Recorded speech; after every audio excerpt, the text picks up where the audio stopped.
I'm Hailey. I'm Sean. And welcome to Hailey Hates Everything. I pick a surprise topic. And I get high and opinionated so we can discuss it together. So grab a snack and hang out with us for Hailey Hates Everything.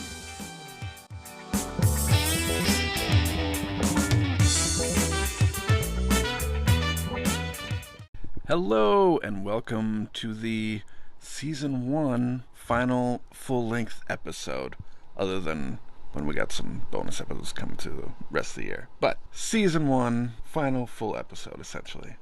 What do you think, Hailey? Oh, shit. It'll be nice to have a break for a little bit because I have like a shit ton of stuff to do the next couple of weeks. But yeah, I'm looking forward to coming back with a lot of fun stuff. And, we won't be gone too long. It's not like we're going away forever, like a really long time. But, I'm probably going to miss it. Yeah, but honestly, for the time that we're away, which again, won't be that long, but I don't have a definitive date for you yet on when we're coming back. But we do have a lot of fun stuff planned, so I am excited to get to that. But, I'm trying to stay in the moment, and I will do my best to enjoy whatever you're going to present to me for the final full-length episode of the season. I'm honestly quite worried because he's kept it under wraps, and I have no idea what to expect. And I had her just now take her edible, so right, because about an hour it should be starting to kick in because we're watching a movie for this episode. Okay, right. Which, I did know because you're giving me the gummy now, and you told me I had to watch something. So, what is it? We are getting near October, and Halloween's getting that sort of season. Oh, shit. And you kind of did see some of my YouTube history. A long time ago, about, like, haunted dolls and stuff. Oh, snap. Is that what we're doing? Oh, yes. Haunted dolls. Oh, my God.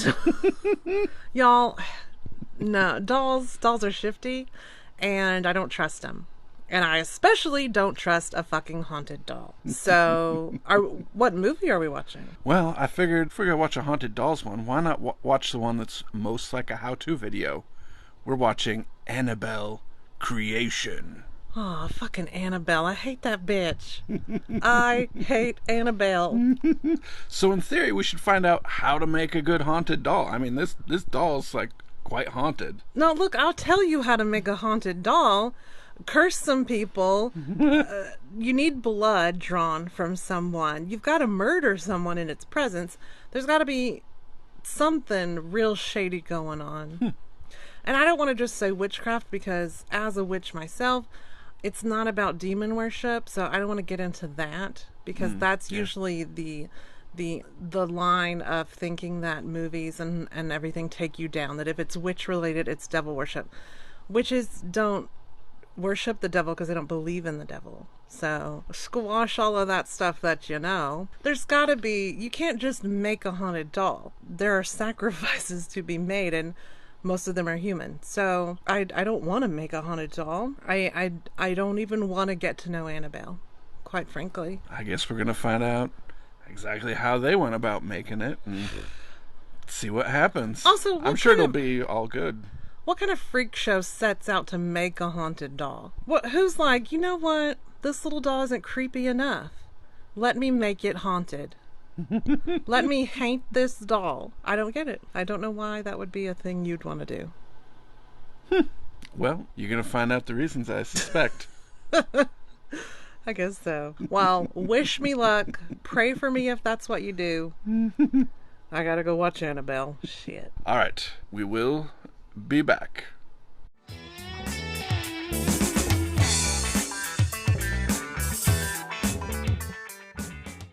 All right, we back. We just watched Annabelle Creations on HBOMax. That we did.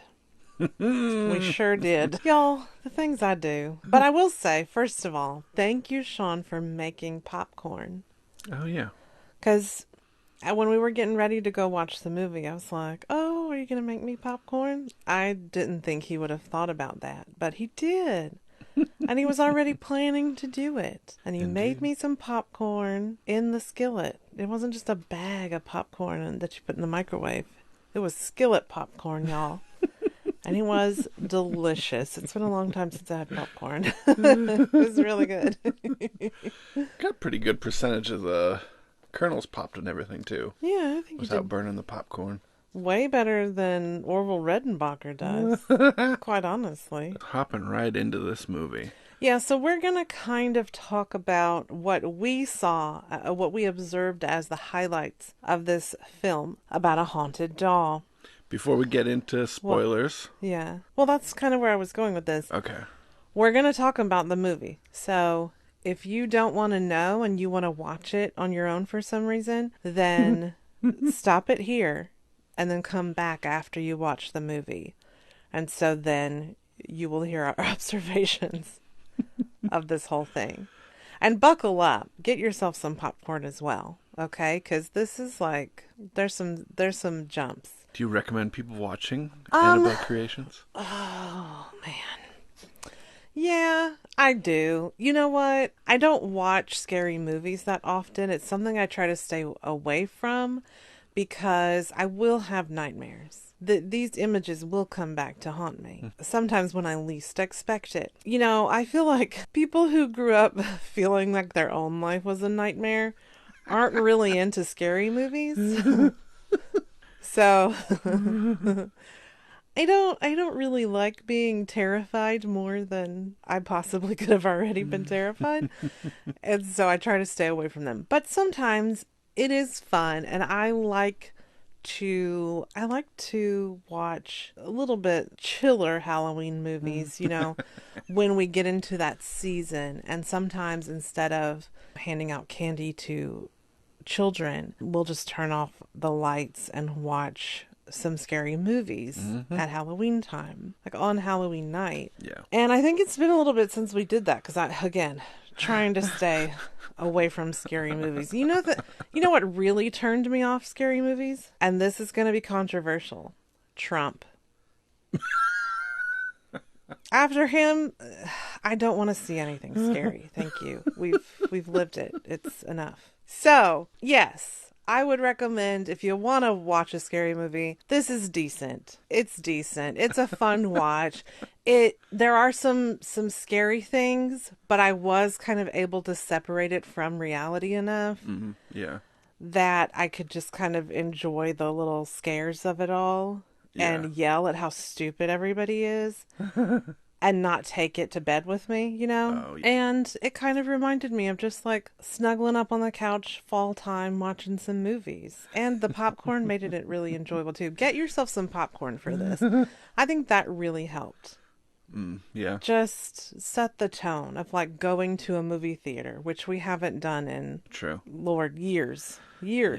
So, you know, I really miss movie theater popcorn. And sometimes your mom will pick some up. Like a movie theater downtown still sold popcorn during the whole pandemic to try to help them stay afloat. Yeah. And so every now and then on a Friday, she'd go pick some up and drop a big old bag off with us. And it was really nice because that's one thing I definitely miss was just the whole thing of like going to a movie and having the popcorn. They'd even sell like, you could get like a whole garbage bag full of popcorn.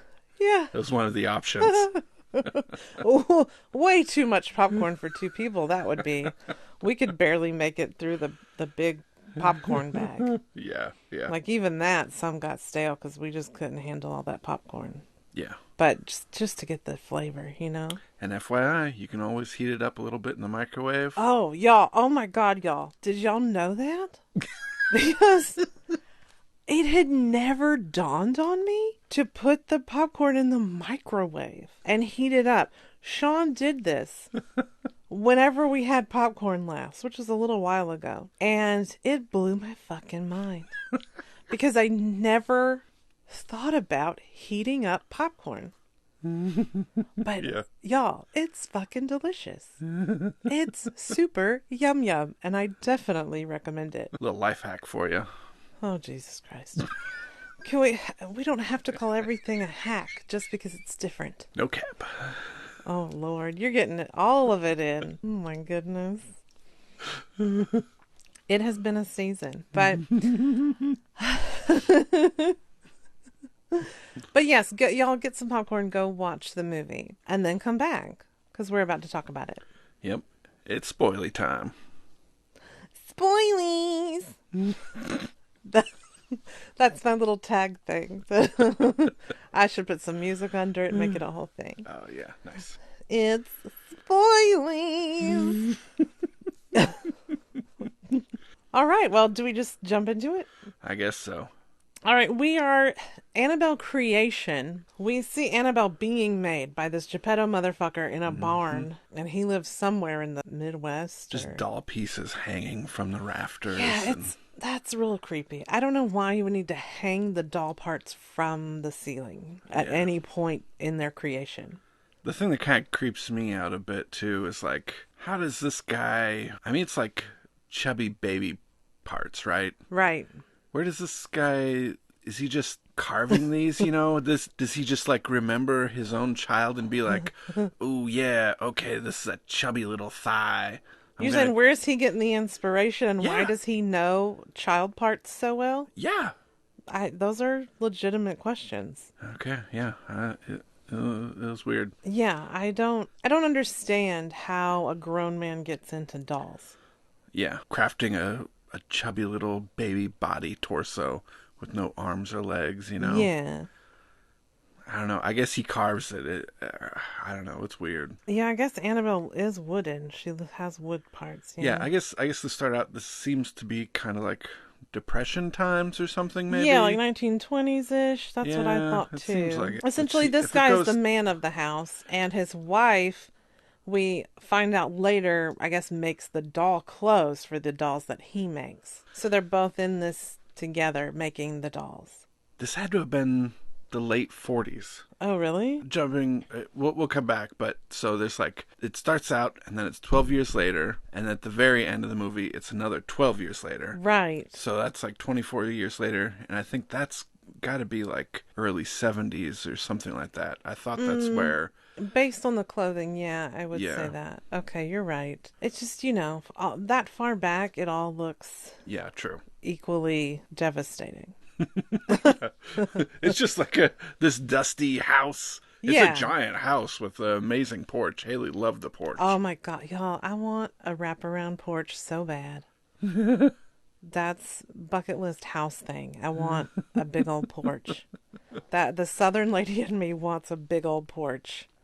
And she wants to drink her tea out on the veranda and say Atakalea a lot. And hopefully she will one day. But, oh my God, yeah.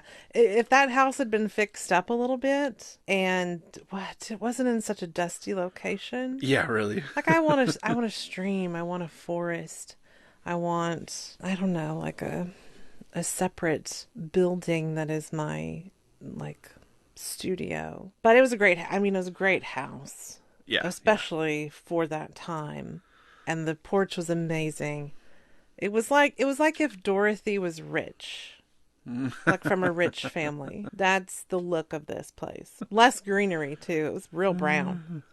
It was very brown. Yeah. I would even say like somewhere in Nevada, you know? You're like some dusty part of Arizona. That whole place is dust. No offense, anyone who's from there. I hate it. Hate Arizona. Sorry. The Grand Canyon's pretty, but, So it turns out this guy's the one who makes Annabelle. And apparently she's one of 100. She also kind of looks like Bianca Del Rio, who is a drag queen, you guys, from RuPaul's Drag Race. She has that look about her to me. Yeah, she's clean. At least she starts out clean in this one. She doesn't look quite as creepy as she does in the other movies. I don't agree with that. I think that bitch looks creepy no matter what. She's got creep all about her. Oh, I guess speaking of other movies, I think we've seen The Conjuring, which I think had Annabelle in it a little bit. I don't remember. I block it out if it's too scary. Yeah, I don't know. But I'm not sure if we've seen much else in the Conjuring cinematic universe, which includes the various Conjuring movies, Annabelle, The Nun. They start out showing you this family. It's the man and the woman. They have a child. The moment I knew this was a horror movie, the family was happy. They were laughing and they were like, "Oh, we love you forever." I was like, somebody's going to die. Right now, somebody's going to die. And I was right. And this, see, this is what gives me a complex my entire life. If somebody's happy, that means some shit is about to go sour. And I don't know. I don't really know at what point that started, but I'm terrified of things being too good. Because then it means something bad is probably going to happen. Yeah. And that fucking terrifies me. So I know the moment things are going to go bad when everybody's feeling good. It's a bummer, you guys. It's like, so I was right, and the daughter gets hit by a car. Just out of the blue. Now, this guy who was driving was a total dick. Yeah. He is booking it in an old-ass 1940s pickup truck down this dusty-ass road, and they're very thin roads. Yeah.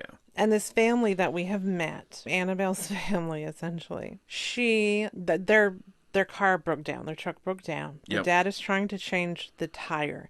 He is in basically the middle of the road. The mom sees the car coming, says a car is coming. I'm going to flag them down to see if they'll help us. And this truck just zooms by them. Doesn't even slow down, which No, not I at all. think is the first thing that just doesn't make sense to me. Yeah.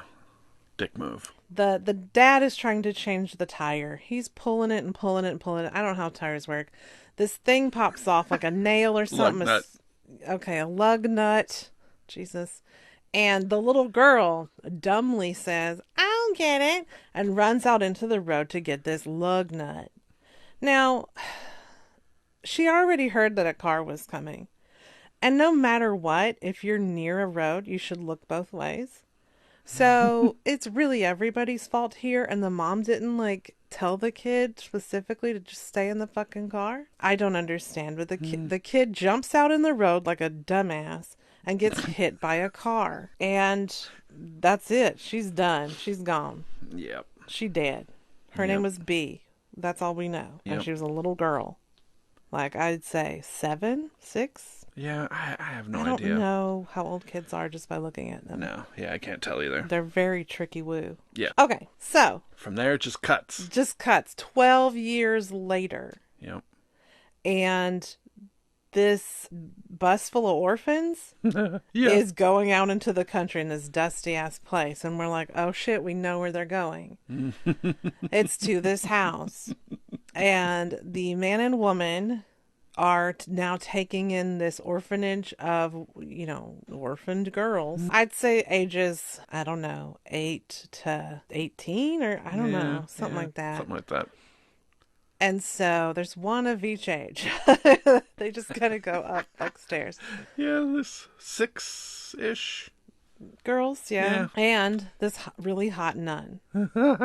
This lady's really pretty. She kind of reminds me of Rosario Dawson. Oh, yeah, true. She has that kind of look about her and just the way that she carries herself. I was expecting her to actually get with the dad during this movie because she was very attractive and he was obviously not doing well when we meet him. He's just grumpy as fuck.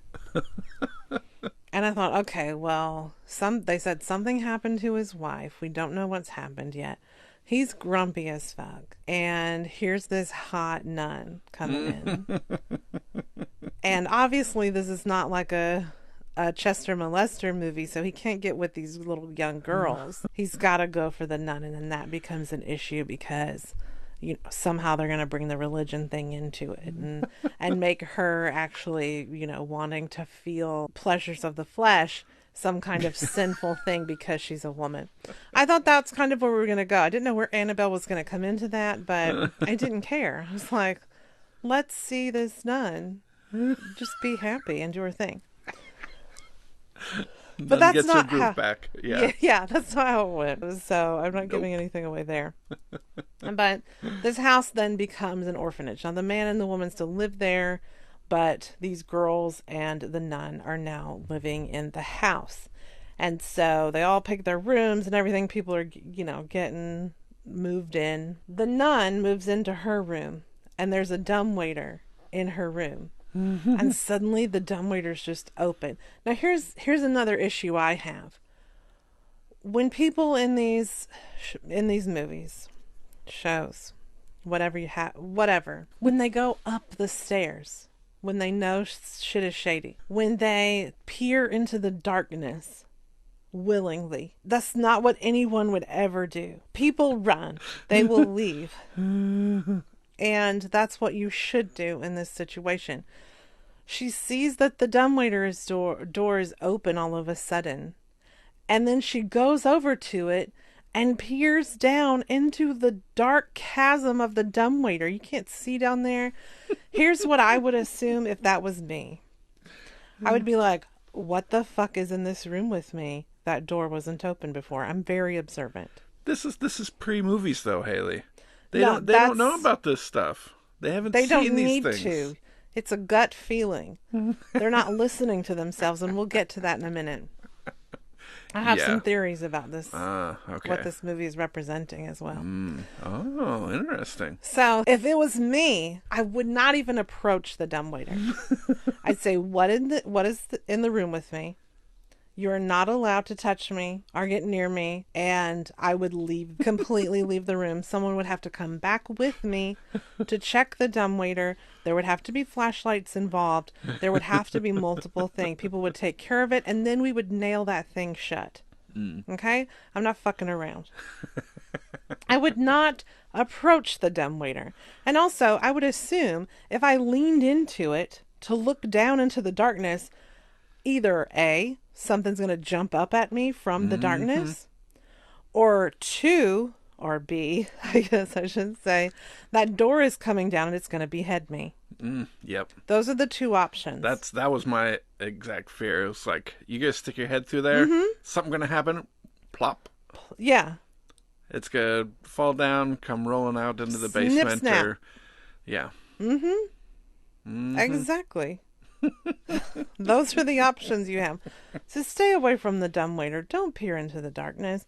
I really don't understand that. And then, so we're introduced to all these little girls, and they all have some kind of issue. There's like the really like uppity older one. Oh, yeah. And then there's the one who wants to be like the uppity older one. And then there's the two sort of middle girls who are just kind of hanging out with the older ones. Yeah. But then going and doing their own thing. And then there's two other girls who are younger. Sisters. Are they sisters? I thought they were just friends. No, they're sisters. I'm pretty sure. Oh, okay.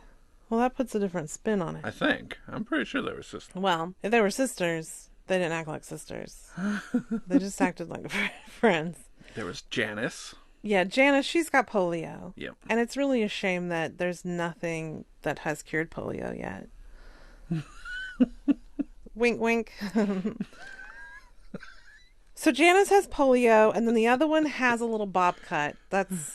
I don't even remember her name. Linda. Okay. Yeah, just a little bob. And she looks like a doll. She does. She kind of looks like a doll. That's true. Here brings another issue for me. All of these women, girls, female characters, they felt things were off. They felt things were not right. They could feel when the spirit was in the room. It's also shot in that typical like horror movie way where you know something is going to move in the background and you're just waiting for it to happen. And even though I expected it every time, I was disappointed when it didn't happen. And it does happen quite frequently. Like it is, I think what made it not so scary for me was that it was scary in the ways I expected it to be scary. With the little jump scares or the movements in the back or the lighting, the faces, the little creepy bits. I kind of expected something to happen. And it did. So I was a little bit more prepared than I would have been if it was doing things a little differently or what have you. And I think that's part of what made it fun because I don't watch scary movies that often. So because it was scary in the ways that I expected it to be, it was kind of fun instead of just being straight up terrifying. Yeah. So I did appreciate that. But the women characters, they knew something was wrong, and yet they never really speak up about it, and they never do anything about it, and they never honor their feelings and their intuition. Yeah. And start asking questions. And so I don't like the way that it, like, women being silent about stuff they know is wrong is just like a normal thing. Yeah. And I don't like that. It's like, oh my God, you guys, you should have spoke up. And there are many reasons they couldn't, right? As characters. These were orphans. They were already on thin ice. This was their last chance at living all together, or they were going to be split up. They didn't have anywhere else to go, yada, yada, yada. And like with the nun, she was grateful that they were bringing her in. You know, like they didn't want to rock the boat, blah, blah, blah, blah. I get it. Yeah. But just as people, oh my God, like we need to speak up more often. We need to listen to our guts. Mm-hmm. I just feel like women don't enough give their guts credit. That gut feeling, those things that pop into your head, like they mean something. Yeah, yeah. And oftentimes we kind of overlook them, because if we just pay attention to what's in our heads, we're crazy, or we've lost our minds, or we're weird, or whatever. Fuck it all. Fuck it all. So what, I'm weird. Who fucking cares? That's me. You know what? If I'm so weird, that means dumb shits will stay the fuck away from me and I don't have to worry about it. So anyway, just, listen to your insides more. Honor your feelings. I think we can take that wisdom away, if anything, from this insano scare movie. This movie did come out in 2017. Oh, damn. Okay. Yeah, That's way sooner than I thought. Okay. But that is a year before The Haunting of Hill House, which we watched, which I felt like mastered the character, things in the background and things moving in the background. Yeah, that show, if you have not seen it, it's on Netflix, right? Yeah, yeah. Gosh, it's so good. Yeah. It's so good. Because it's compelling on just like the scary show level. Yeah. But the deeper part, to me, I really saw it as a representation of mental illness and depression and stuff. Yeah. And that took it to a whole nother level for me. And if you think of it and watch it in that way, it's just like, oh my God.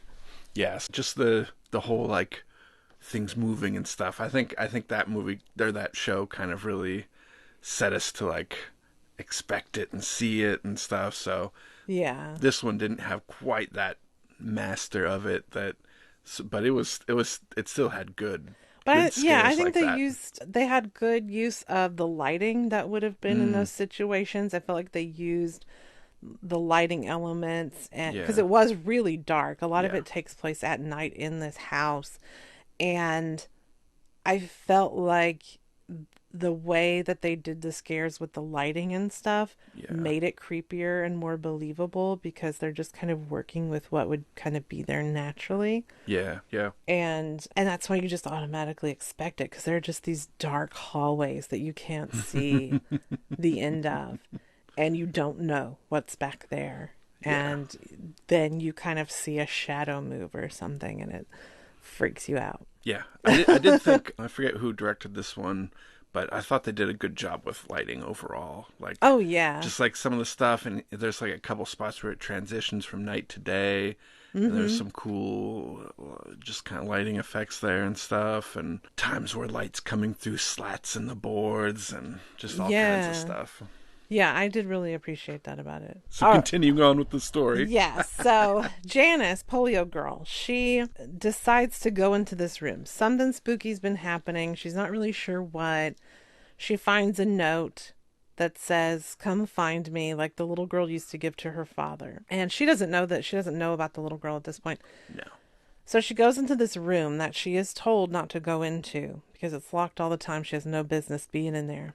Well, she goes in there, and everything is just creepy as fuck, right? She finds this dollhouse that is as big as her. It's as tall as she is. Yeah. It's an amazing, massive dollhouse made to look like the house that they are in. And the thing about this dollhouse, it was so beautiful. And I just kept thinking, my parents would never, they would never let me have that dollhouse.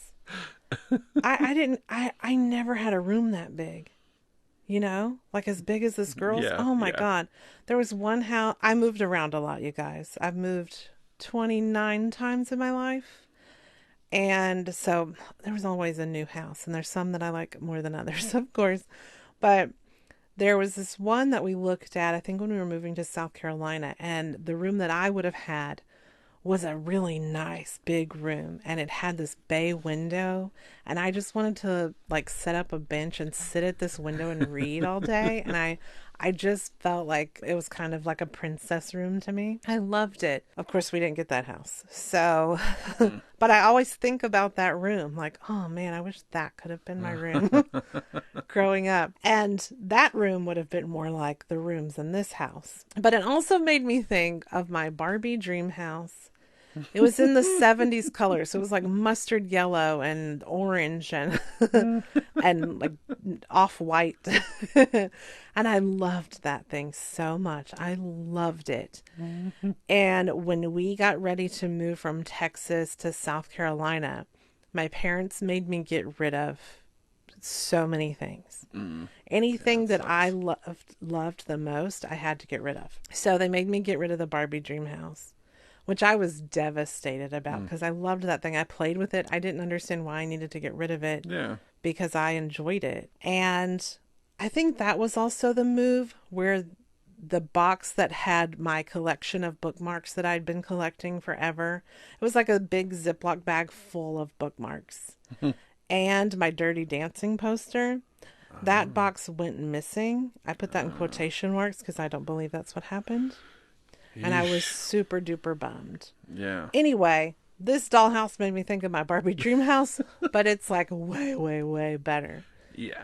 Yeah, it's Just huge. massive. The room, there's a room that looks like the girl's room. Yeah, it And looks there's exactly like the house. a little doll in it that looks like the girl. I thought that thing was going to move. Yeah. It never did, but I thought it was going to. So the little girl, she's snooping around this room, and she goes to the closet, which, y'all, come on. Don't ever go to the closet. Don't open the closet. She opens this closet, and there's that fucking doll. And as soon as I saw her face, I said, no. If you open a dark closet and the only thing looking up at you is this Annabelle face, you say no and you slam the door. That's not what this girl did. She didn't even seem scared that a fucking doll was staring back at her. And that's her first mistake. Go snoop in the room, but you see that fucking doll and it's locked in a closet with the Bible pages all over it and a cross? You shut that door. Yeah. You need to get back. Well, she did shut the door. It Well, opened again. she waited like it wasn't a big thing that this creepy ass doll, just about as big as she was staring up at her. Yeah. I would not. I would fucking run. So she shuts the door and she's snooping around the room again. The closet door opens twice. She's still in the room snooping after she has gone back and shut the closet door. It opens on its own twice and you don't get the fuck out the room? I don't understand that. I do not understand. Again, I'm just like, I'm yelling at the TV. Girl, you better go. Girl, you better go. Shut that door. Go. Run. Of course, she can't run. She's got polio. So she's limping around everywhere with her metal brace on like she's Forrest Gump. So she decides to keep snooping even though the door has opened again. She threw a sheet on Annabelle, the doll, and shuts the door. Or did she shut it all the way? I don't know. She goes snooping. She goes to the little record player area. It's at another window opposite like on the other side of the room. Then, I knew this was going to happen. Annabelle fucking gets up out the chair and starts walking to the girl. It's just the sheet. All you see is the sheet. But we know that Annabelle is under there. Yeah. It looks like a fucking ghost. It's the shape of a ghost. The sheet is over this thing that's stomping towards her. She makes no sound. Now, at this point, the man has seen her reflection in the window as he's coming across the yard. Yeah. They look at each other for a moment. I think he's thinking he might see a ghost of his daughter. Yeah. She's like, oh fuck, I'm about to get found out because I'm not supposed to be in here. So she turns around to book it because, you know, she needs some extra time to get to the room. There's a fucking sheet person walking towards her. And she doesn't, I mean, I would scream. Something would come out. Yeah. Yeah. I would at least try. She doesn't do anything, and I just didn't understand that. Yeah. This thing is stomping. It's loud. Then the sheet starts to pull down like really hard off of this thing, and you don't know what you're going to see, but you're expecting Annabelle because that's what she put the sheet on. No, sir. There was nothing under there. Fucking nothing. It was nothing. And what does she do? Limps her ass back to her room and lays down. She doesn't even process that she just saw an entity walk towards her. Yeah. She doesn't even think about it. How do you process that? You know what you've seen, and then nothing is there. It is a mind fuck. It is a mind fuck. And I will tell you this. I don't think that I mentioned this ghost story when we were talking about ghost stories in the Tangent Alert episode. Oh, yeah. But let me tell you a ghost story. So my sister, Chrissy, she lived in this house, and I went down there to visit. She lived in Georgia at the time, like near Augusta, right? Yeah. Because I lived in North Augusta, South Carolina for a while, so hello. Anyway, we went down there. Well, you weren't there, Sean. It was just me. And my stepdad and my mom. Anyway, we went down there because my sister was getting married. And we went to stay in her house. But there was only a few bedrooms, and there was a lot of us staying in the house. So my sister and I slept in sleeping bags on the floor in the living room. Now, she had already told me this house was haunted. But I just didn't... It didn't really resonate with me, you know, because I hadn't experienced the things that she had experienced there. So we say goodnight. We put our heads down. So we're laying on our stomachs on the floor, and we've chit-chatted. We put our heads down like in our hands, you know, so you can't see what's around you and stuff. Do you know what I'm saying? You know, like your hands are folded up, your head is sort of in your arms. Okay. Does that make sense? You're looking at me like you have no clue what I'm saying. Were you going to go to sleep like that? I don't know. Yes, we were going to go to sleep like that. Yeah, That's okay. just how we were laying. All right. Okay. And so we're like, good night. You know, we need to try to go to bed. We hear footsteps come from the dining room. It was like dress shoes on a hard floor. And she had wood floors, so that part made sense. But we hear footsteps come from the dining room into the living room and stop right at our heads. Now, I knew that everybody was asleep already because Chrissy and I had stayed up late chit-chatting. Everyone else was accounted for. They were in their rooms. Wes was sleeping on the couch. Everyone was sleeping. And I looked up. I was like, who is here? Because I thought maybe they were mad we were still awake. Nobody was there. And that's the moment I knew, oh, fuck. This house is haunted. It was terrifying. When you hear something, when you see something and nothing's there, it is fucking terrifying. And so that really freaked me out. And Chrissy had heard the same thing, and we immediately were like, okay, you heard that. You expected to see something. So did I. And she's like, I told you. And that's not the first something that happened during that trip. The other time was my aunt was going to the kitchen. So it was like kitchen, dining room, living room in this longer part of the house, right? My aunt was closer to the kitchen. I was closer to the living room. We had chit-chatted. I was walking away, and I hear her go, psst. And I turned around, and she was looking at me. And I was like, what? And she said, well, I thought you wanted to get my attention. I was like, didn't you just make a sound? She said, no, didn't you? I said, no.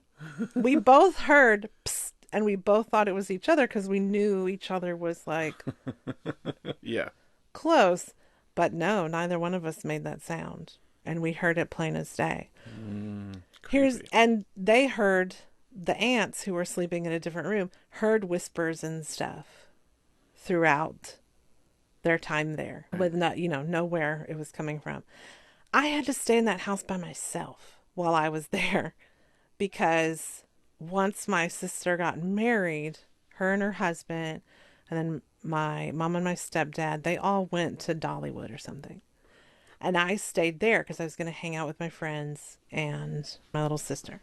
Yeah. I stayed in that house by myself, and it was scary. I just played CDs the whole time. So every night I would put on my Maroon 5 CD. I had their first album and I really liked it. And I put the CD on and I just played Maroon 5 all night long. And I think it kept the ghost at bay, because I didn't have any just straight up issues, but I was always terrified. So even just taking a shower, I would take the cat into the bathroom with me. His name was Stinky. And I'd be like, okay, you need to let me know if something's here. Because it was also one of those clawfoot tubs with the curtain all around it. Oh, and yeah. that's like straight up, poltergeist shit right there. I was so scared, and I was always looking for shadows outside the curtain. And I was just terrified to wash my hair because I'd have to close my eyes to rinse it. It was a nightmare. I kept Stinky as my guard. This is veered off Annabelle territory, but I'm just trying to tell you about the ghost situation. So I'm just saying, you shouldn't forget these things, and you should not explain them away and not process them, because it is terrifying. And this little girl just pretends like it never happened. Yeah. Then stuff starts happening to other people in the house. Yeah. So her other I guess her sister or whatever, finds a hidden chamber under the stairs, which is already creepy enough. Yeah. She's just snooping around. And then she turns around and there's the fucking Annabelle doll sitting in a chair, and then it snatches backward into the darkness. She barely makes a sound. She falls out of the cubby hole. Yeah. And then goes about her business. She doesn't tell anyone. And I don't understand why they're not exchanging stories. Like, look, if you see this doll, fucking run. Look, don't go into that room. None of us should be going into that room. We need to stick together. Yeah. And we need to make sure that we're all on the same page here, because there's a fucking crazy doll and shit is going down. And we need to get the fuck out of here. Yeah, yeah. I just don't understand why they weren't exchanging stories. The decisions, not so great. Right, and they're never processing anything that's happening to them. They're already orphans. They've got a lot of inner work to do, okay? Yeah. They need therapy. And now they definitely need therapy, because they're not processing the haunting that is happening around them. And it made me so worried for these children. Because the next thing is... So I think Polio Girl overhears that the Mullins had a daughter and that she died. And then that night, I think she goes up into the daughter's room, and Annabelle's like sitting on the bed. Oh, they both go into Annabelle's room together. Yeah. Linda gets a little freaked out. Yeah, She Linda leaves. gets freaked out. She's already scared of the doll. She actually listens to her gut and gets the fuck out the room. Yeah. Good job, Linda. So Janice still stays. She's hanging out. Now there's a puppet show booth in this child's room. Oh, that was creepy. The puppets start moving around and waving on their own. Yeah, they're like waving at her. That was like a gently creepy moment for me. I was like, oh, that's fucking weird. They're just waving at her. Just like old school, like kind of medieval looking puppetry. Just waving at her. Yeah. And then she goes over to it and snatches a puppet off, and there's nothing there. Yeah. Like, why would you even touch anything? Just get out of there. Yeah. Limp your polio ass back to your bunk bed and go to bed. You don't need to be in there. Only bad things happen now. So yeah. And then she sees Annabelle. Like the real Annabelle, who is the daughter, who we find out her full name is Annabelle. They just call her B. Yeah. And she's this little girl, and she goes to this window and she starts tapping. Now Janice, she's trying to help. She's like, okay, this is terrifying me, but here's a little girl who obviously needs help. Maybe I can say something for her. Maybe she needs to give me a message to give to someone. How can I help this soul go to the next place where it needs to go? Yeah. So Janice was trying to be nice. She's like, can I help you? Is there something you need? Is there something you need? I don't think that's a question you should be asking a poltergeist, but Just say, can I help you? Can I pass a message on to someone? Yeah. Is there something you need to say? Don't ask them what they need, okay? Just to be safe. Because we find out what she needs. Yeah. So little girl's tapping on the thing, and then she turns around, and she's just like crispy face, like she's been burnt up. And her eyes are green, and she's got like snarly teeth and stuff. And she goes, I need your soul. And it was terrifying. And this is what I was like, what the fuck? She needs your soul? Because I thought it was just a little girl being mad that she died. Yeah. And in that case, I was wondering why she didn't haunt the guy who killed her, because he was obviously not doing what he should have done. It was obviously a guy driving so fast on a road like that. Yeah. So this threw me off because I didn't expect this demonic element to come into it. Yeah.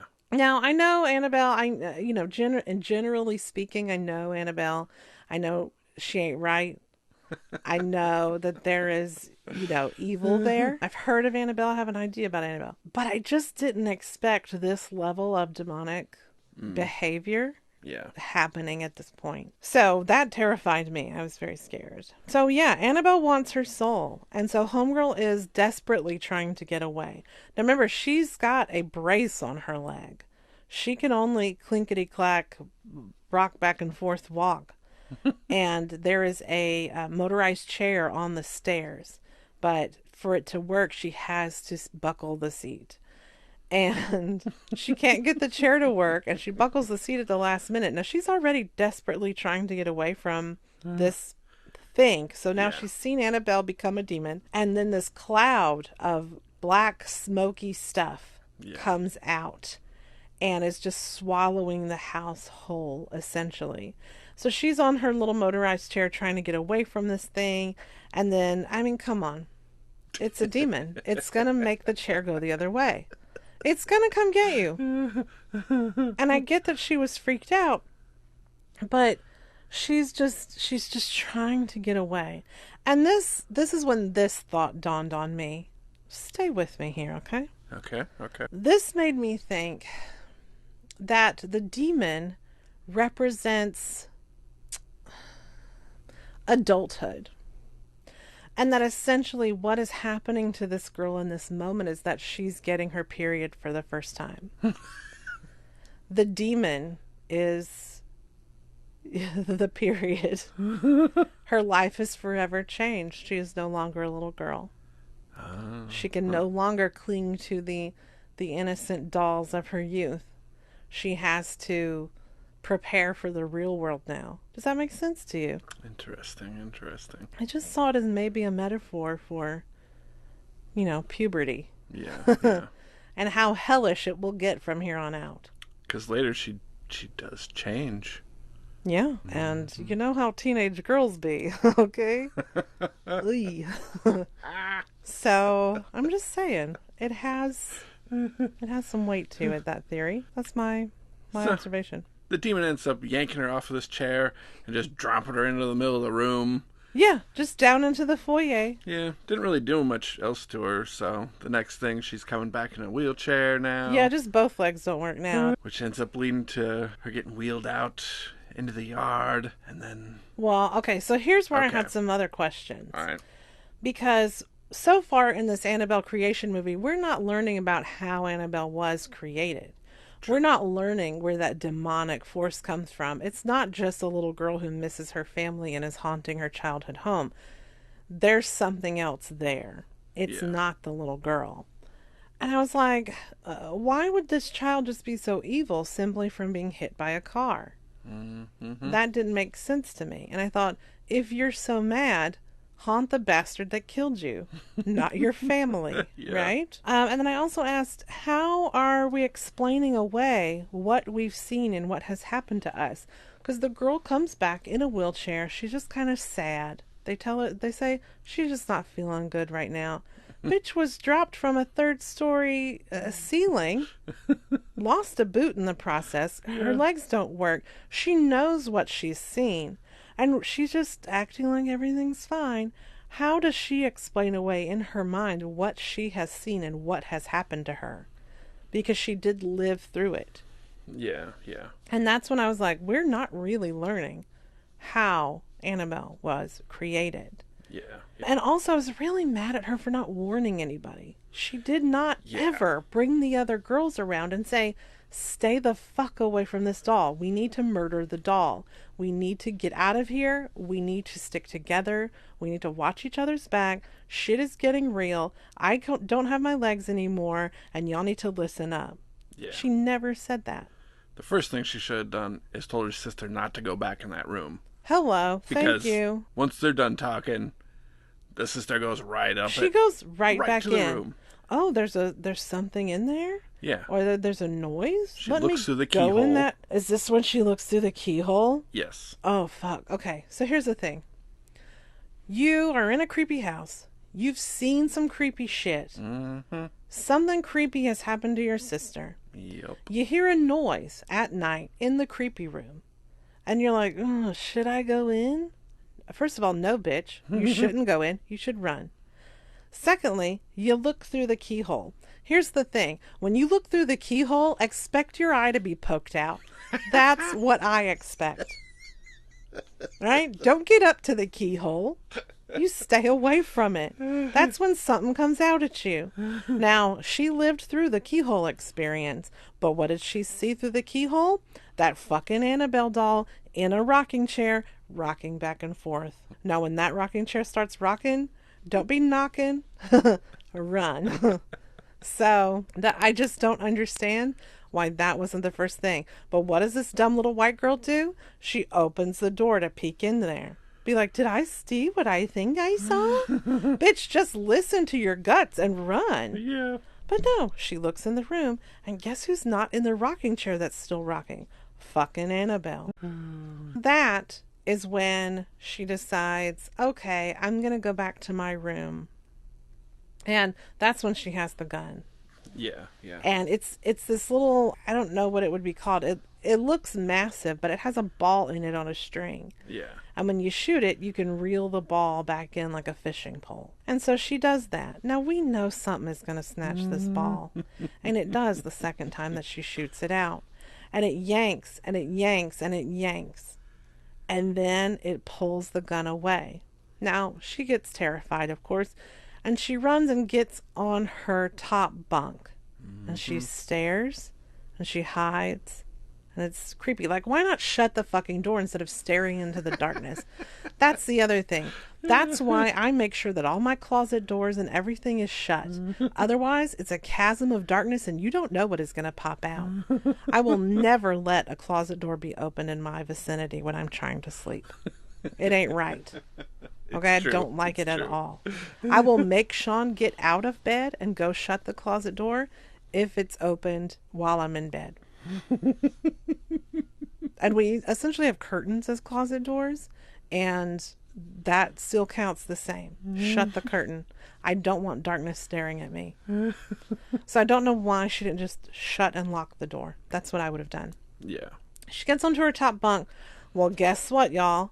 Something comes padding in bare feet and jumps in the bed below her. And what does she do? She fucking looks down the crack of the wall. And who's staring back at her? Fucking Annabelle. Now that made me jump.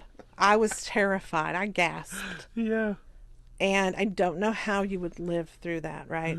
Then she sees a demon hand. It's just like a black, pointy-nailed demon hand grab Annabelle's face and pull her and like over to the bed so girl can't see Annabelle at all. Oh my Lord. Mm-hmm. I would probably poop myself at that point. Like, that's enough. I don't need more to happen. Poop. That's it. I'm done. Somehow she falls asleep. Yeah. And of course there's no one in there when she wakes up, but oh my Lord, just no. Then the next thing is that polio girl who now can't walk. She's in a wheelchair.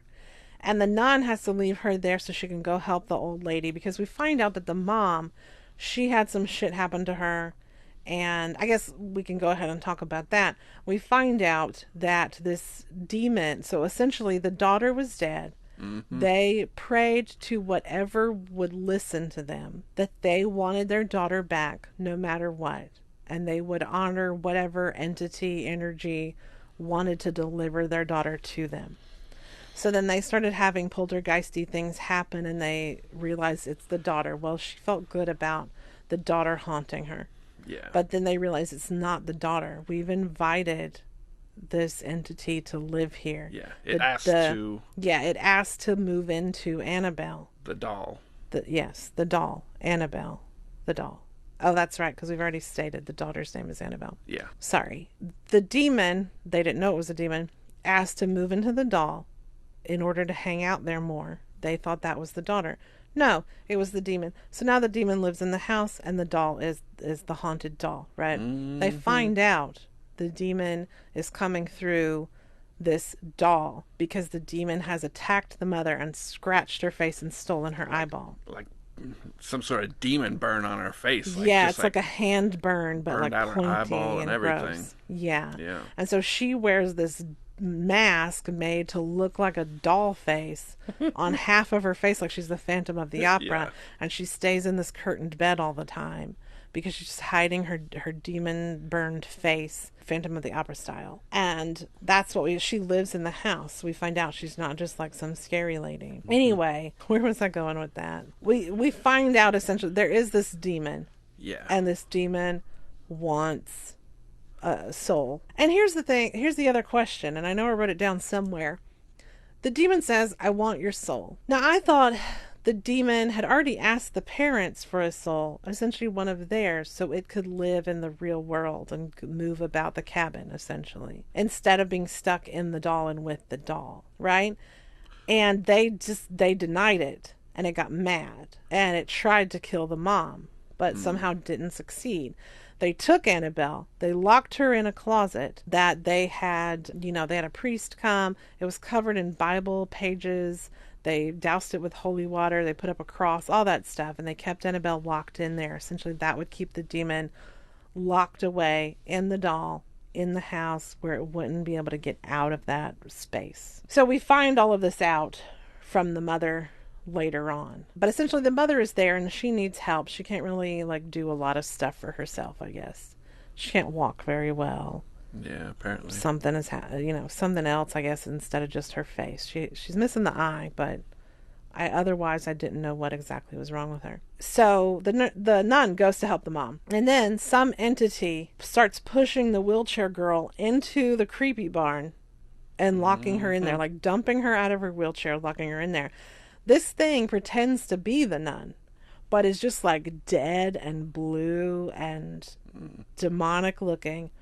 We don't really see its face otherwise, but we see just like the skin. Dumps her into this, and it's just like straight up poltergeisty, something fierce. Yeah. Right? There is stuff banging around. We got the actual entity pushing her wheelchair. So full-bodied apparition. We got doors banging. There's stuff being thrown. There's footsteps and stuff. And I wrote down, what the fucking shit is that? Because the girl is crawling. She's trying to crawl. Her wheelchair has been thrown at her. She's trying to get the fuck out. And when she looks up, there is this fucking demon child crawling to her. Now, this kind of imagery is why I never wanted to have kids. Because to me, this is what kids look like. It terrifies me. I don't want to be responsible for anybody else. And so there's this just like, that weird crawling that kids do, except in the movie it's very segmented, and then she's also just like really demonic, but she's dressed as a child. It's terrifying. Crawls up to her, boom. We don't know what's happened, but we assume her body's been taken over. Well, she spits black stuff right into her mouth. Yeah, she throws up black stuff in her mouth, but other than being gross, we don't know if that's the way the demon is getting out. Yeah. Also, the demon was in the poltergeist of the young girl instead of in the doll when this happened, which I didn't quite understand, and then essentially takes the body of this young girl. Well, it wanted a soul, it wanted a body to live in, now it's got one. Yeah. But that's the other part I had an issue with, is then it's not done. It still wants to murder everyone in the house. How many souls do you need, you greedy fuck? Like, don't you just need one body so you can go do whatever the fuck you demon people do? Apparently it's kill little girls. Well, I just don't understand why he needed to take everybody in the house out with him. I just don't get it. That's what they enjoy doing, probably. I guess that's what they like. I mean, the mom, she gets it pretty bad. Yeah. Well, the First, dad. Mr. Yeah. Mullins gets it first. Yeah, the dad freaks out about the doll. He finds out the doll is running amok again. He gets pissed off. He goes searching for it. He finds Annabelle, right, at the table, the dining table. And he goes to see the little note that is like what he wrote to his daughter. And he understands that that's where this is coming from. So while he's talking not really talking to Annabelle, but while he understands, oh, the doll's running amok, this shit is going down, he turns and there's Janice, and she says something creepy, and then she disappears into the darkness, and her eyes glow, and she starts crack-a-lacking and, like, growing big. It's this weird, like, transformer thing that this demon does, where it starts, like, all the bones crack-a-lack, and it's turning all weird. I'm trying to do it right now. And it grows really tall. And it's this demon. And he holds up his cross. And then the demon turns all of his fingers back. Like breaks all of his fingers. Yeesh. And we hear him cry. And the nun comes looking for him. And he's dead. Yeah. He's gone. He got desouled. Desouled. Yeah, it did look like he got the life sucked out of him. Yeah. A bit. I guess that's then... Ambulance takes him away, and then the nun goes in and talks to the mom and finds out the whole backstory. Right. This is when we find out everything. So I wasn't too far off from explaining it to the people. And here's the thing. I don't like when dolls have personalities. I don't like that. Like, I loved my Barbies, but I know that I was what gave them their personalities and acted out different storylines. Like, all bets were off when I got the New Kids Barbie dolls. Like, everybody went out on a date. Jackets did come off, people. Somebody made out. It was my Barbie. She got to make out with HBOMax. But that's all they did because she was a good girl and she wasn't going to do anything naughty. That's a whole nother story for another time. I don't like when dolls have personalities because it's someone else to be responsible for. I already think and worry about other people all the time. And as a kid, I was very careful and I took care of my stuffed animals and my Barbies and everything. If I thought there was an actual something living in a doll and there was a personality there and someone I had to be responsible for, oh my God, I would never get anything done. I need to be able to just put it away and go about my life for a little bit, you know? Yeah. And that just stood out to me. If dolls had personalities, it's just one other thing for me to be responsible for that I really don't have the emotional capacity to do so, you know?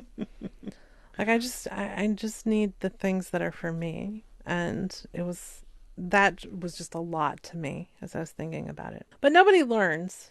And the little girl, the sister, Linda, she decides to take the doll. Now, she had some cojones to go pick up that doll. Yeah, really. Because I don't think I could get near it at all. Yeah. She actually carries the thing out to the well that's out in a field, down a hill, across a pasture. She's going all the way out to this well. Yeah. She sets the doll down. I thought that she should never let it go. But she had to open the wooden top to the well. And then the nun comes out and is like, "What are you doing?" And she's just worried about the girl. She's very nice. And the girl throws Annabelle down the well. And here's the thing. When you're trying to banish a haunted doll into a well, you need to shut that well right away. Yeah. Don't dig around. Don't leave it open. Look back down the well. Yeah. Yeah. And so here's the other thing. When you're getting rid of a haunted doll in a well, don't go back to the well and lean all the way over and look down into the darkness because you know what's going to happen? You're going to get yanked in. That's a given. It's a given that hands or something is going to come out and snatch you.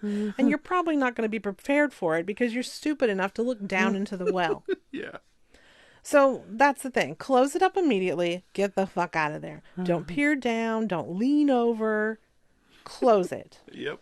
And oh man, I get so mad when they do that. When they're like, oh, what? Did I hear a noise? Is it really down there? Yes, bitch, you threw it down there. Get the fuck out of here. I just can't stand it. I can't stand it. I know. What's the best case scenario when you look down there? It's just Yeah. laying there.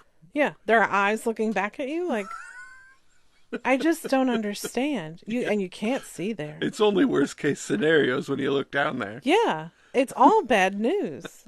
All bad news. I wrote down pet cemetery situation, and I was wondering why I did that. Probably when the Mrs. Mullins described the situation, I got a pet cemetery vibe from it as well. Oh, okay. When she described what was going on and stuff. All right. Where they're essentially asking their daughter to come back. That's what it was. But when something comes back, you don't get to dictate what it is. Yeah. Necessarily. You know, like if you're trying to get your pet back and you put him in the pet cemetery, it ain't that pet that's coming back. And that's the bitch of it all, right? Mm-hmm. Is that we want to see those people, those animals again, but we can't, son. Yeah. They're gone, and we have to, again, you have to process. You have to process the death of different parts of your life. You have to process the grief of God, everything, to essentially be able to move forward and have some kind of sanity. And really, sometimes it's never done. I feel like I'm going to be grieving parts of my life my entire life. Yeah, yeah. It's just like never done. Which sucks. It sucks. I'm tearing up. I'm trying not to. So I also said, be careful who you give permission to, because it does ask to live in the doll. And she says yes. You can't just let whatever live in your dolls. Nope. It's not a good idea. And don't trust the pet cemetery. Yeah. I think those are also lessons we can learn from this. Yeah, so then they drop Annabelle down the well. They come running back. Mm-hmm. They find Annabelle still under the covers or something back there. Yeah, she's back at the house. And I think they hear the bell maybe. They go into Mrs. Mullins' room, and there's Mrs. Mullins. Mm-hmm. She been crucified with crucifixes and torn in half. Yeah, she's missing the lower half. We don't even see that. Yeah. And also there was that part where I think it was the kid was sitting with her back to the door. And then she started crack-a-lacking and stretching and turning big. Oh, yeah. And she almost looked like a slutty girl who was pretending to be a babe, like a sexy baby. Because I swear when she got taller, she had titties. Like, they had to use a different body. And then she was toddling around on these high heels like drunk girls do when they come out of the club. Just like walking on her ankles. You know what I'm talking about? It was more drunkenly than creepy to me, that one. Yeah. Just like the little girl turned into a slutty lady that just got out of the club. That's what she looked like. She turned into a sexy Babadook. Yes, Babadook. So again, I ask, how many souls does this motherfucker need? He's so greedy. And then we have a fucking haunted scarecrow out of the blue. Mm-hmm. There's this creepy scarecrow in the barn that the girls were fucking with. The teenage girl. This demon's a great multitasker because he's everywhere. Yeah, doing lots of stuff. And that was the other thing. Like, come on, pick a topic. Instead of jumping around everywhere. You want that girl's soul? Or do you want all of it? I don't understand. I'd probably take the body of the older one because she's about to be done. She can move out. And you don't have to question anything. You don't have to tell anybody anything. Yeah, yeah. And you can just act a little different, get out on your own. Nobody has to know you're a demon. If the demon was smart, that's how they do it. But demons are stupid. So anyway, the scarecrow is suddenly going missing. There's all this like flash of light as the girls are trying to escape in the truck, but they can't get the truck started. So the headlights come on and off, on and off. There's a lot of that sort of flickering of things, flickering of lights and seeing things, you know, often in different parts. And fucking scarecrow goes missing. And nobody believes the girl who saw it go missing because she's actually paying attention. So what do? They go to the barn and they see the fucking scarecrow in the barn. And then the older girl gets herself locked in the barn. Why would you open a door that's banging? That's the other thing. You hear banging on a door where you know no one is there. You've seen haunting stuff happening. You hear banging on the door. and you go to open it? Fucking dumb. If there's banging on a door that's not supposed to be there, you run. You drop everything if you have to and you run. You don't dick around. You don't wait to see what's on the other side of that. You get the fuck out of there is what you do. Indeed. And I don't know how to really say that to the people. I don't think that people listening to this are stupid enough to open the fucking door. I think they're going to run. I think we've got smart people listening to us. Anyway, it just goes straight up haunted house. We're in a barn. There's an axe. She's trying to get out. The scarecrow's over there. You know he's going to jump out. He's going to do something at some point here. Yeah. The lights are flickering on and off. And then they start twisting. The light bulbs start twisting and going off and on. We're still watching the scarecrow. Homegirl doesn't trust him. And then he grows demon hands and teeth. Yep. And then what does she do? She gets the ladder, climbs up to the top of it to screw the light back on. Now, I don't have to tell you this is a white girl in a horror movie, do I? Because she climbs up a fucking ladder when there's a demonic scarecrow across the room? Yeah. Jesus. And then she just kind of waits. She screws the light bulb back in, just kind of looks around. Like, are you coming for me, scarecrow? It just drives me insane. See, the demon is everywhere. He's doing stuff all over the house, all over the barn. The girl goes down into the dumbwaiter. Oh, yeah. And goes to the basement or whatever. And then there's a dead woman crawling towards her. Yeah, the mom. Just the top half of her. Mrs. Mullins. Yeah, but she was crucifixed in the bedroom, so who was in the basement? I couldn't understand that part. Yeah, that was but she got, taken over and pulled herself down. And then, because it was definitely her, because the back half of her was missing. She was crawling. Yeah, she was just kind of dragging herself across the floor. Yeah. Well, I didn't like it. It was terrifying. And I did write down, demons are tricky woo. You try to run, but they know. That's what I wrote down. Because they know where you are. You're not tricking them. Yeah. They can hear you breathe. Yeah. They know when you're hiding in the dumbwaiter. I imagine they feed off your fear. I imagine they could sense it. I think that's why they kind of do the whole run around, Yeah. Where it's just kind of killing you just straight out. I also wrote down, don't go believing you are safe. Ever. She's just looking for, Linda, she's looking for the nun in the house. And I just felt like she was too willy-nilly about it. She wasn't on guard enough. Yeah. And that really bothered me. And then that's when she goes back into Annabelle's room. And I thought maybe she'd be safe in the closet because it is, sanctified or whatever you're going to call it. Blessed. But Annabelle was in there. The doll. Yeah. And that was just too much. So by this time, Linda is hiding from Janice, whose body has been possessed, and she's going around trying to kill everybody. And she comes into the room. And I wrote down the activity was off the chart. The lights were flickering. The house is shaking after this girl comes out, right? Well, the nun pushes Janice into the closet with Annabelle and then brings down that... That's right. They lock her in with like a dresser or something. So that she's locked in there. Yeah, so just everything is... The whole house is shaking. Everything is going crazy. The nun is trying to save Linda. And they do lock Janice in the thing. The girls are safe. They're with the nun. Yeah, so they've lived. It was only the Mullins died. Yeah, which is very surprising. Yeah.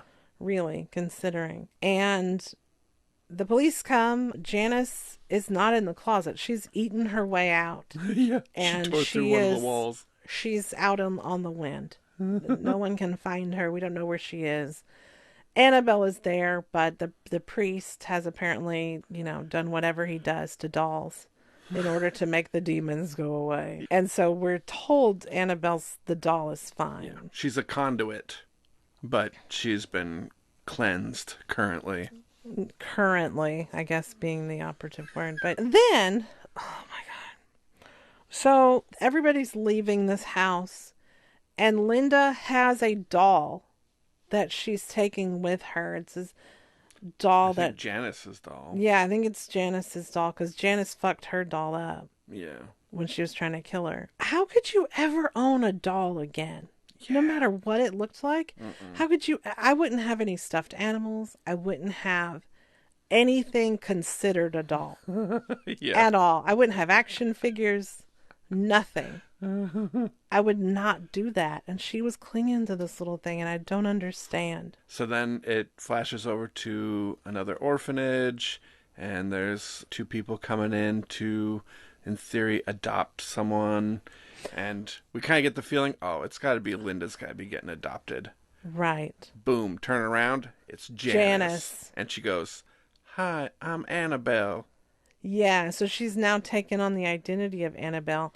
She's still her body is still taken over by a demon. These people, give her a Raggedy Ann doll as a, token of their affection as they're trying to adopt her.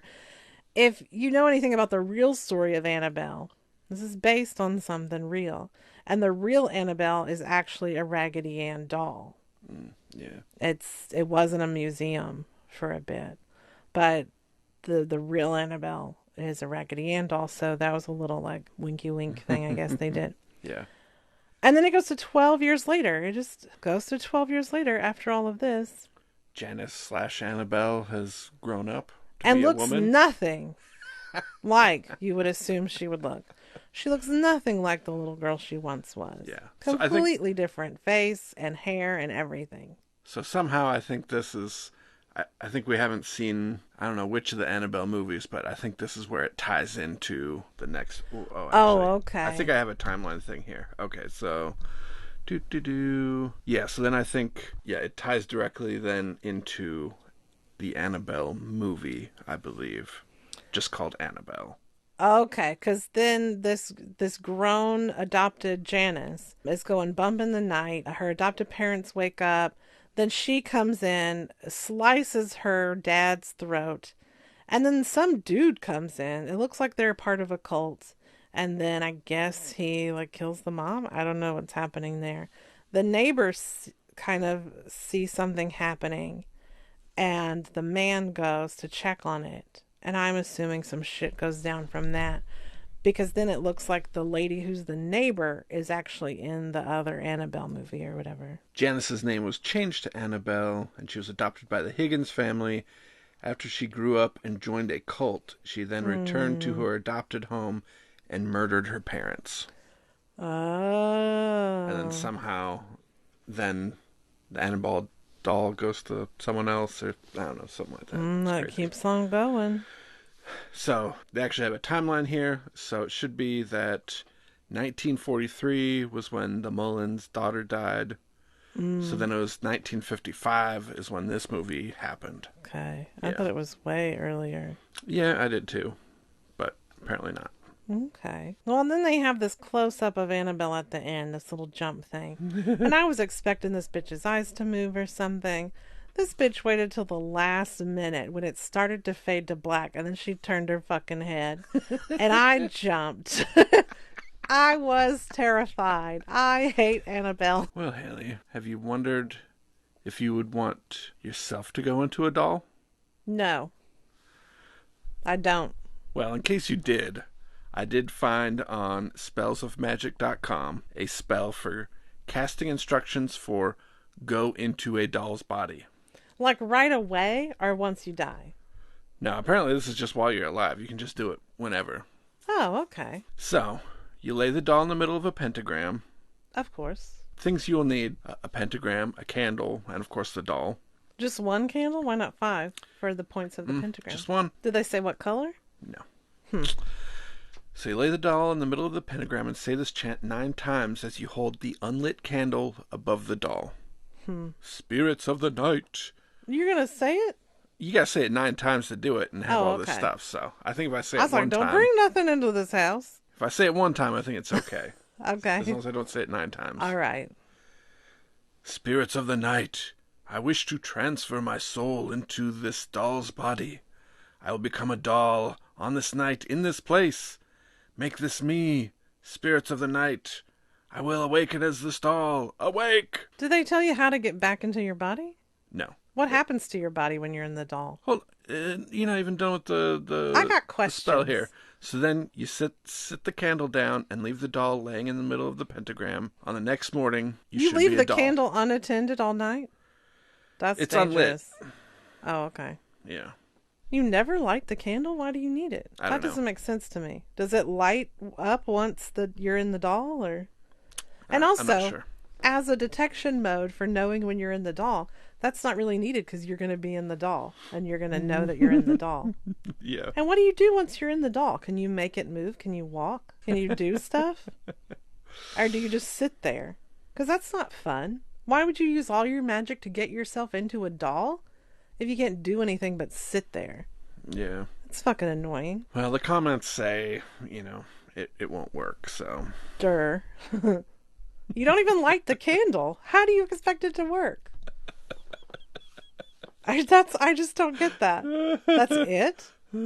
Yeah, I think there needs to be at least 5 candles. You need to light them. There needs to be more there. It's just not a well-written spell. Yeah. I give you that. Mm-hmm. Somehow it got rated 5 of 5 stars, though. How come? I don't get know. it. I don't know who rated it. And It doesn't also, say. there's nothing to get yourself back into your body. No, apparently not. Here's what you should do. Just buy one of them spy dolls. You know, one of the ones with the cameras? Yeah. If you want to be a doll so bad, get a camera, strap it to a doll, and sit it there. That's what a doll sees all the time. See, I would think, you have the unlit candle and everything. Mm-hmm. Once you are moved into the doll, the candle lights. That's what I suggested. And then as it burns down.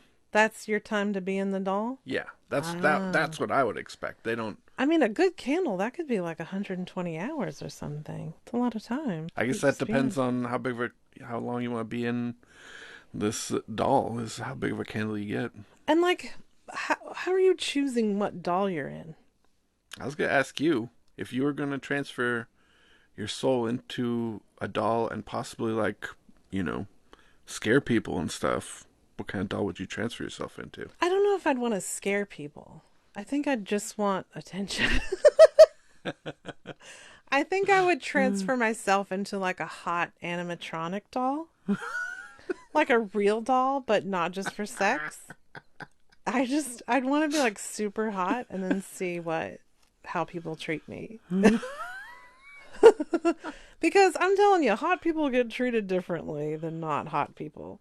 And You're I'm not hot. saying that I'm not hot. I mean, I have my moments where I'm pretty hot. But in society's view, I am not hot. And I know that. I am plus size. That's all you need to know about me, to know that I'm not hot in society's view of what hot should be. And also, fuck society.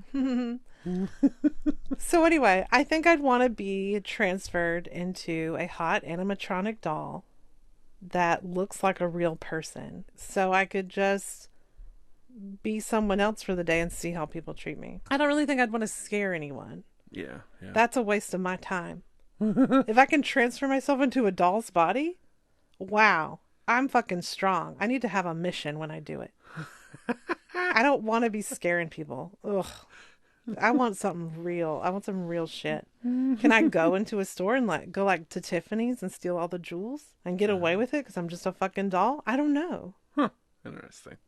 Can I get on a private jet and go somewhere like the Maldives? I'm hot, so I could talk a billionaire into letting me use this private jet, so I could go to the Maldives for a week or however long I'm a fucking hot doll. So I don't have to wear SPF and the sun's not going to bother me because what? I'm a doll. I can wear a bikini. I can be hot and splash around in the water. And myself, I don't really have to worry about sitting on a plane for that long. I don't want to use a bathroom plane. And as a doll, I don't have to use the bathroom at all. I don't have to eat. I don't have to waste time doing any of that stuff. How great is that? I don't have to use the bathroom? Oh my God, that'd be great. Are you kidding? I could just go do stuff and do all of this stuff without worrying about all of the humanness of it. I guess we gotta go get a real doll and a candle. Sounds like a good time, doesn't it? Well, have you ever thought about owning your own No. Haunted doll? Never. Never. You know, if I go to a thrift store, I'm very particular. Oh, fuck no. He just brought up haunted dolls. I'm very particular about what I touch at a thrift store because I don't want to touch something that is haunted. And dolls? No. I won't secondhand a doll at all. Well, I found this one particular seller. They seem to only sell haunted dolls. They're called Haunted Honeys on eBay. Haunted Honeys? Come on. You can get Anna Grace. She has an infant spirit that is precious and loves cuddles. Nope. $70. Don't want a baby. Ooh, what about this Carolyn one? Nope. She's 28, positive, very sweet and bonds quickly. She looks more high maintenance than me. No, thank you. Oh, not this troll, baby. Oh, yeah, this is Patrick, inhabited by a 9-year-old spirit. They're a tag-along, loves SpongeBob. Now, how do you find out that the spirit haunting the troll doll loves SpongeBob? How does that come up? See, I don't know. One thing is like, I had researched this a while back at one point, and all of the links for the dolls that I had come by had already sold. So I think this... People are buying these haunted dolls like nobody's business. This haunted doll person goes through quite a number of haunted dolls. So I started to wonder if they're putting spirits into these dolls versus like organically finding dolls that have spirits in them, you know? Yeah. Plus, I mean, they definitely know, like, oh, I stole this soul and put it in this body. I know who it is. Yeah. Here's a little bit about it. Yeah. Yeah, that's like the witch in the Hansel and Gretel. Put them kids in your little oven, batch them up into these dolls, boom. Oh, here you go. No. This is the one you want, no. Hailey. Katie the cowgirl. She's 4 years, a country bumpkin, and loves farm animals. I mean, we at least have two things in common. She's in a little cowboy outfit. I wouldn't call myself a country bumpkin. I feel that I'm more of a southern belle than a bumpkin. Well, yeah, but I am more practical. I'm practical like a bumpkin. I am glamorous like a southern belle. This one I don't trust at all. It was found in a graveyard. They just say friendly. It just says 14 years old, found in a graveyard. Friendly. I'm sorry, what? Now, was the spirit found in the graveyard or was the doll found in the graveyard? And why are you taking anything from the graveyard home with you? I don't understand that either. Mystery cursing doll? Ooh, brings misfortune to your enemies. That I like. Oh, look at this next one. Oh, no. It's like this frightening clown one. I don't like clowns. I hate clowns. But its name is Pluto. They're a Star Wars fan, though. Yeah. We have that in common. They're a Star Wars fan. Oh, my Lord. Oh, the next one sounds like me. 27 years old, judgmental and funny. Oh, and her name is Shine. Hello, that's Hailey. I think they took me and put me in that doll. $20. Somebody can own your doll. It's a frightening doll, though. It looks frightening. It's like a Harlequin thing. Very 80s with the like turquoise and the baby pink. Yeah, I don't like that color combo. This is insane. How are they finding all these haunted dolls? And how do you get something certified fresh haunted? Because if people are just snatching these up for whatever, $40, $50, $90 for this one, I'll say My Little Ponies are haunted. I'll make up stories for every single one of them. If people want to buy stuff, let them buy stuff. See, this is like, I'd love to be able to come up with something so I can have some money from stupid people who are willing to part with theirs. I just wish I could. I wish I was the kind of person that could take advantage of people that way. And I'm not. I'm certainly not. And sometimes I really wish I was. Because I would be doing better financially if I could be like that. This is just bananas to me. Like, why do you want to own a haunted doll? You know the things that could happen. This one kind of looks like my child. And her name is Diva. She's a movie star. She has a strong presence. She sounds like me too. Maybe I'm just a living haunted doll. Hear me out. There have been some things. Trauma. Very, crazy shit that I shouldn't have seen. Just like someone who gets in a haunted doll. And apparently all of these just have very particular personalities. This other one's a fire spirit found outside of a burned home. Oh, fuck. That makes sense. Don't get it. Yeah. It's going to burn your house down. Yeah. How do you think that thing survived a home burning? Yeah. Mm-hmm. Was it in the clutches of a burned corpse? Right. We don't know. We'll never know. Y'all, why are you wasting your money on this stuff? There's no way. I mean, I'm sure there's stuff that I buy that people think I shouldn't be buying, but come on. Now, if it is haunted, you're asking for trouble. If it's not haunted, you're wasting some money. At least it's not too much money.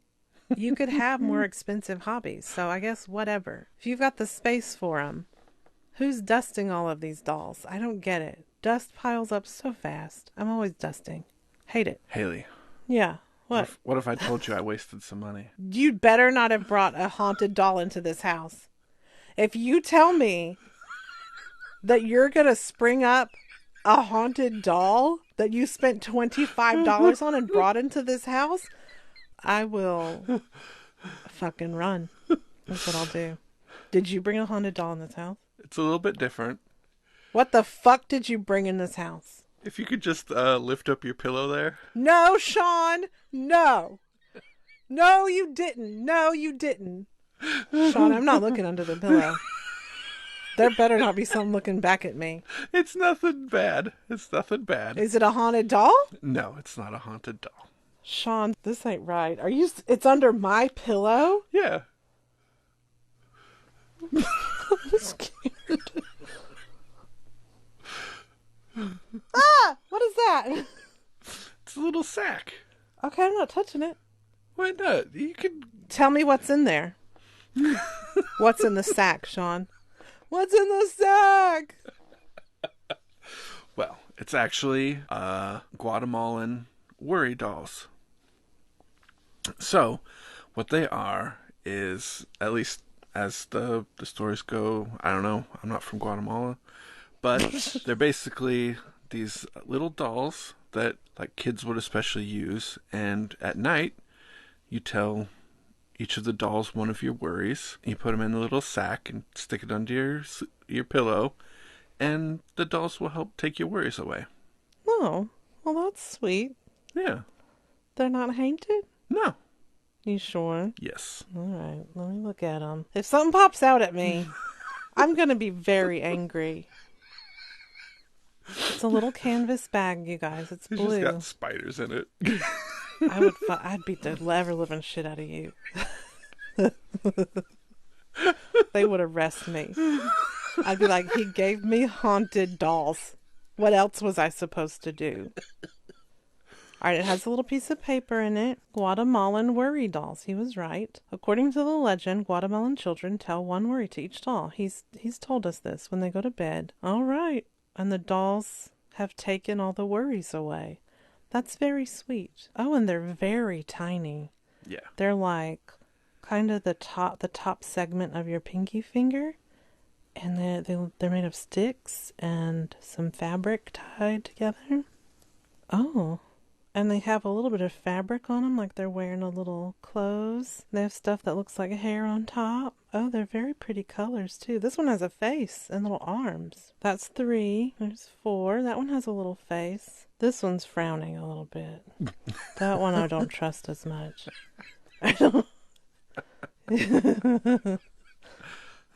This one just looks worried. Which I guess it's a worry doll, so... I would expect a certain facial expression. And this one also has a face. So there's 3, 4, 5, 6 in here in the little sack. And then you can put them in there and close it up. Yep. So at night you can tell them your little worries. Okay. Put them in there, and hopefully in the morning you'll have less to worry about. Well, I appreciate that, and that's very sweet. Not as scary as I was expecting. If you brought a haunted doll in this house... was going to kick your ass. That is not okay. And if it looked like Annabelle, motherfucker, I don't think I'd speak to you again. That is not all right. I appreciate these. That's very thoughtful. And I will do my best to saddle them with all of my issues instead of carrying them around with me every day. Well, I guess that means you don't have pediophobia. What is that? A fear of dolls. I have a healthy fear of dolls in that if they look fucking creepy, they have to stay the fuck away from me. Yeah.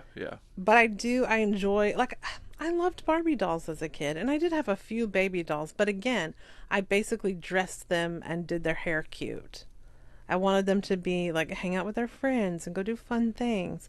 There was never, like, a motherly vibe there. And again, my mom, not great. So that didn't inspire me to want to be a mom. And I'm fine with that. But I just, again, healthy fear. If I see a porcelain baby doll, if there's dolls in an antique store, I stay the fuck away. All right, I turn the other way.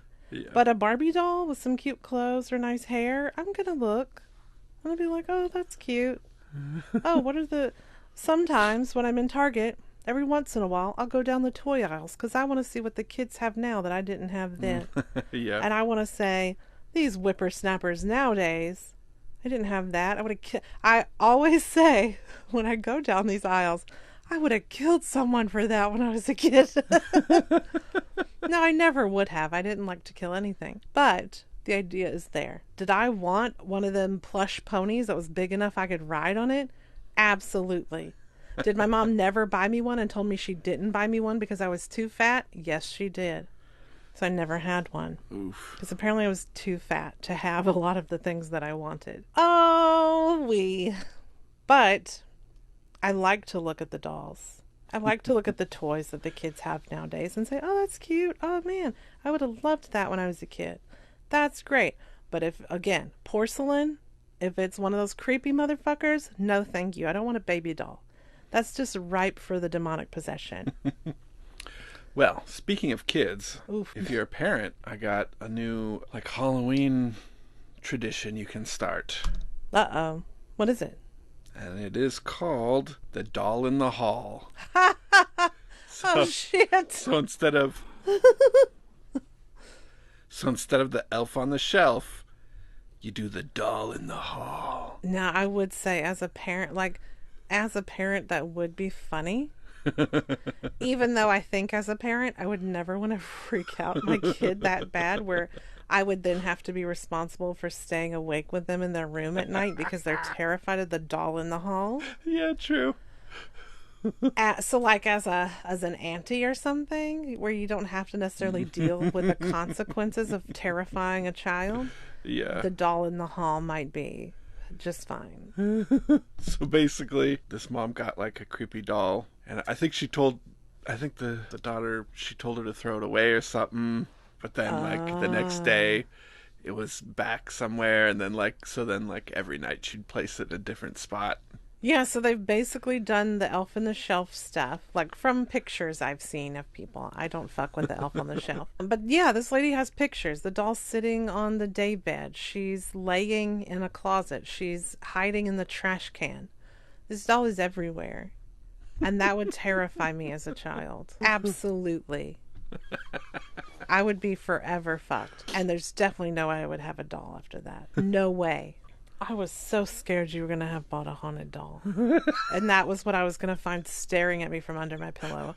I was terrified, and I was ready to push everything out of the way and run. Would you imagine that even, essentially in our neck of the woods, right over the river in Portland, there are a couple who does creepy doll adoption agency? Oh, my Lord. Essentially. That seems like a Portland thing, to be honest with you. It's called Unsettling Toy Removal, and Vice has a video with them, so we're going to watch that.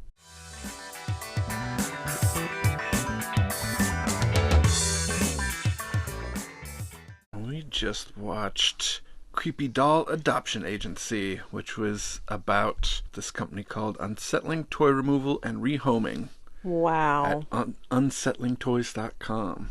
Yeah, I mean, they do seem really happy about what they're doing, so Yeah. more power to them. But Yeah, they enjoy it. yeah, they like creepy stuff. They think it's fun, so that's cool. Also, these aren't going into a landfill, so it is helpful for the environment that these dolls be rehomed. There's some creepy motherfuckers, though, and I'm kind of tempted to sign up for their newsletter and see if they have some kind of open house again. Oh, yeah, true. Because I would be tempted to just go see what everything looks and feels like. Because this is frightening. And I'm sure the people would love to know my thoughts if I went to a haunted doll store to look around. If you got a positive feeling from one, would you get it? If I got a positive feeling from one, I might get it. Yeah. Because it's a positive feeling. Yeah, yeah. And I do feel like I feel the feelings well, Mm-hmm. I am empathic in that I can feel the sort of energies and feelings of other people. That's why it's a fucking nightmare to be in a crowd. So I feel like I could pick up on those things. And I have in the past had feelings like walking into a building or being around something or like touching something at a thrift store, which is why I try not to do it anymore because I don't want to take those feelings with me, and I'm not really good at shutting off the things that aren't mine to carry, if that makes sense. I kind of take it all on, and it's exhausting. Yeah. These are very creepy dolls. I think it would be really weird to be in the room with them because they are so creepy, and I just don't like it. Oh my god, those things really creep me out. Those like Harlequin things, Yeah. those super creep me out. I don't trust those. I don't trust clowns at all. Ooh, look at that one. Oh, that Barbie. I had a Barbie that looked like that. It's the old 1950s really? Barbie with like the brown fro and the blue eyeshadow. I probably still have her. Oh, really? Yeah, in my Barbie bin. I'll have to go look. She was my mom's, I think, before she was mine. So she probably crazy haunted. Yeah. The thing next to it looks like some kind of monkey from the Wizard of Oz, and it's frightening. Yeah, so we're looking at their website, and there is a ton of weird shit.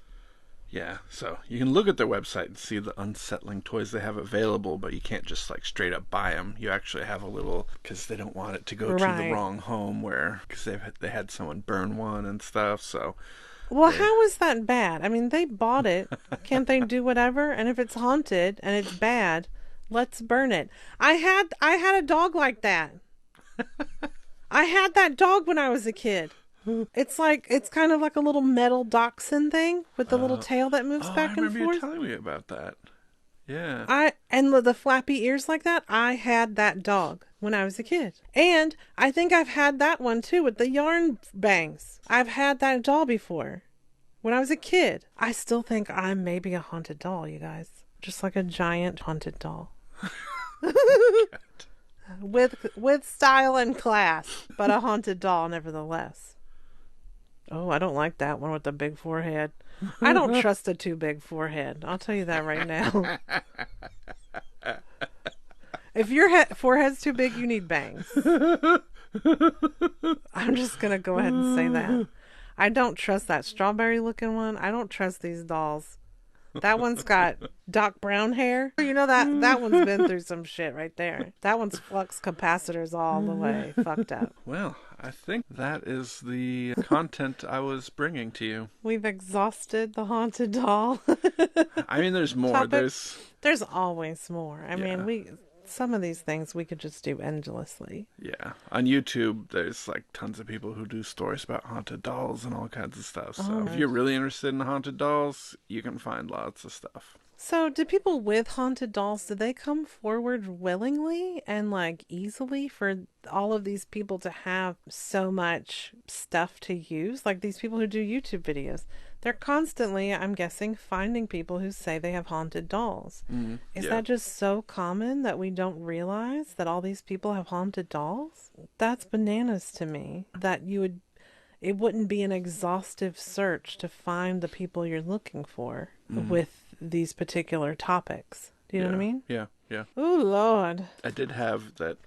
You have watched another haunted doll movie, Dead Silence, Which with one was Mr. that? Donnie Wahlberg. Oh, was that ventriloquist dummy motherfucker who kept turning his head like that? Yep. The things I do for Donnie Wahlberg. You know what? He should have told me my eyes were irresistible, which he did. Because I've been watching these crazy-ass, scary-ass movies because he's in it. Saw. I watched the Saw movies because of Donnie Wahlberg. Otherwise, I'm not watching that shit. Are you kidding me? That crazy little motherfucker on the tricycle? No, thank you. Just having these stupid games like saw off your hand or you... No. And then this ventriloquist dummy shit. I watched it because of Donnie motherfucking Wahlberg. You know his middle name? Elroy. That's for all you non-New Kids fans. Yeah. I didn't like that one. I still remember the head turning. Sometimes I try to do the head turn to creep you out. It doesn't work because you're expecting it. I think one haunted doll that you do enjoy is in What We Do in the Shadows, Nadia's doll. Yes, Nadia's doll. She tells it like it is. You know, it's not so much a haunting as it is just giving you the truth. Yeah. And in that way, maybe I'm also like a haunted doll. I'm just serving it up fresh, telling you like it is. I'm not dicking around. I don't have time. I do like her doll. She's very funny. And also, she's a little bit of a horn dog. So we also have that in common. I do want to hear if anybody has any ghost stories. Oh, yeah. I want more ghost stories. It was more fun than I thought it was going to be, this topic. So I do appreciate it. I appreciate the Guatemalan worry dolls. I think that's a sweet touch. I loved the popcorn for the movie. It made it all better.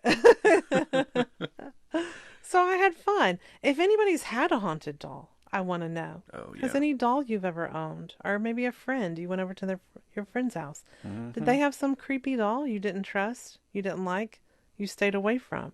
I want to know. Yeah. Shoot.